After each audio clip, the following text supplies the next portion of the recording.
কুরআনুল কারীমে আল্লাহ তাআলা বিভিন্ন জায়গায় পিতামাতার ব্যাপারে কথা বলেছেন। ইসলামের সবচেয়ে বড় নেয়ামত এটা, যেখানে সামাজিক বন্ধন, সামাজিক শৃঙ্খলা, শান্তিপূর্ণ অবস্থান প্রয়োজন, সেই সব জায়গায় ইসলাম অত্যন্ত সুন্দরভাবে মানুষদেরকে দিক নির্দেশনা দিয়েছেন। পারিবারিক বন্ধনের মূল যে স্পিরিট, সেটা হচ্ছে পিতা এবং মাতা। এই পিতা মাতার সাথে সম্পর্ক, মহব্বত, ভালোবাসা যত দৃঢ় হবে, যত গভীর হবে, পারিবারিক বন্ধন তত মধুর হবে এবং সামাজিক শৃঙ্খলা, শান্তি তত বেশি বিরাজ করবে।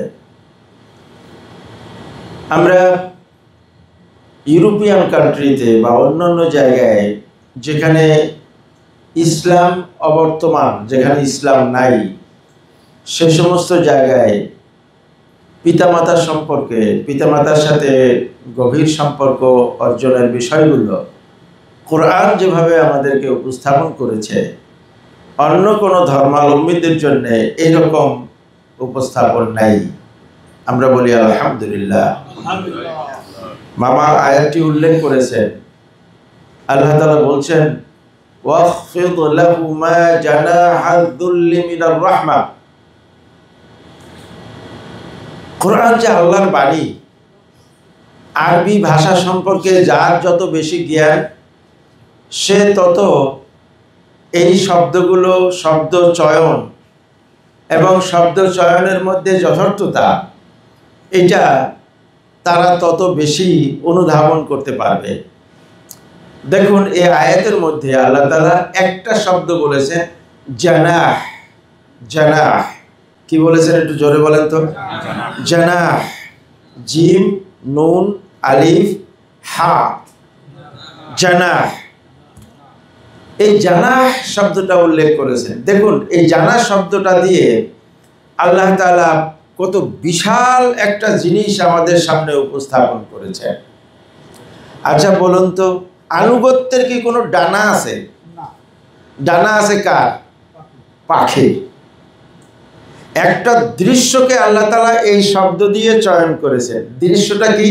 মামা উল্লেখ করেছেন যে মা পাখির জন্যে বা মা মুরগির জন্যে তার কাছে সবচাইতে বড় অবলম্বন হচ্ছে তার, এর সাথে তার কাছে কিছু আছে।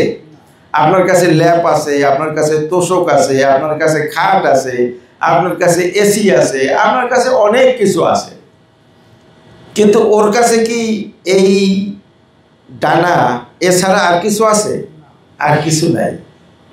তাহলে আপনার কাছে সর্বোচ্চ যা কিছু আছে, সর্বোচ্চ যা কিছু আছে, আল্লাহ তাআলা এই জানাহ শব্দটি দিয়ে তার দিকে ইঙ্গিত করেছে।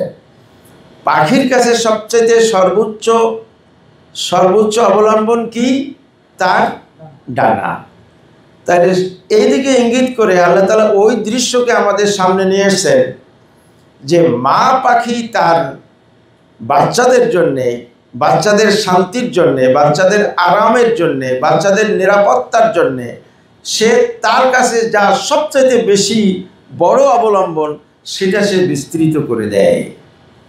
আর ছোট্ট যে মুরগির বাচ্চাগুলো, সেই মুরগির বাচ্চাগুলো তার এই মায়ের ডানার নিচে থেকে যে আরামটা অনুভব করে, যে প্রশান্তিটা অনুভব করে, এটা আর পৃথিবীর কোনো জায়গায় সে এটা অনুভব করে না।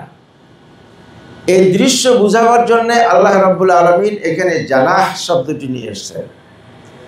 সুতরাং আপনি আপনার মা বাবার জন্য কি করবেন, আপনি আপনার মা বাবার প্রশান্তির জন্য কি করবেন, সেদিকে আল্লাহ তাআলা এই জানাহ শব্দটি দিয়ে আপনার দৃষ্টিকে আকর্ষণ করেছেন। আল্লাহ রাব্বুল আলামিন আমাদেরকে বোঝার তৌফিক দান করুন।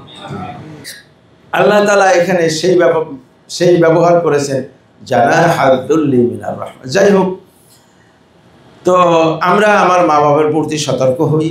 বিশেষ করে আমাদের এই আল্লাহর নৈকট্য অর্জনের সর্বোত্তম যে পন্থা এই হজ, এই হজের মধ্যে সকল জায়গায় যেন আমরা আমাদের মা বাবাকে না ভুলি এবং যারা দুনিয়ার থেকে বিদায় হয়ে গিয়েছেন তাদের জন্য প্রাণ খুলে যেন আমরা দোয়া করি।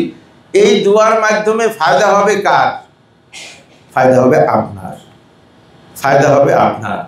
আপনার দোয়ার মধ্যে যদি মা বাবার জন্য দোয়া করেন তাহলে আপনার এই মা বাবার উসিলায় আপনার সকল দোয়া কবুল হয়ে যাবে।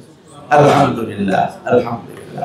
এজন্যে সকল অবস্থায়, সর্বাবস্থায় আমরা যেন আমাদের মা বাবার জন্য দোয়া করি।